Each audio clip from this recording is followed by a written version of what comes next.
रविवार म्हणले की मुलांना सुट्ट्या, मग काय यांना वेगळं काहीतरी खायचं असतं. आता म्हणलं वेगळं काय बनवू, इडली सोबत खायला सांबरच बनवूया. हे सांबर मी कुकरमध्येच बनवले, त्यामुळे अगदी झटपट बनते. याशिवाय चवीला अप्रतिम होते. तुम्ही सुद्धा एकदा करून बघा. सुरुवातीला कुकरमध्ये थोडंसं मस्टर्ड ऑइल घातलं. तेल गरम झालं की यामध्ये मोहरी, मेथीचे दाणे, कढीपत्ता, लाल सुक्या मिरच्या घातल्या. त्यानंतर एक बारीक चिरलेला कांदा घालून व्यवस्थित परतून घेतले. त्यानंतर टोमॅटो, भाज्यामध्ये इथं मी शेवग्याची शेंग, बटाटा, वांग आणि गाजर घातलं. थोडं थोडं सगळं घातलं. त्यानंतर मीठ, 2 चमचे सांबर मसाला, थोडंसं तिखट आणि हळद घातली.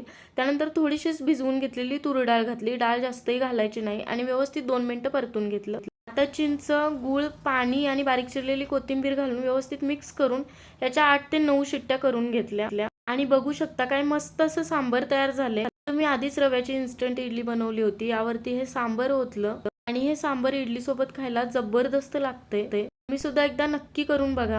आजचं हे झटपट आणि चविष्ट बनणारं सांबर आवडलं असेल तर लाईक आणि फॉलो तेवढं करा.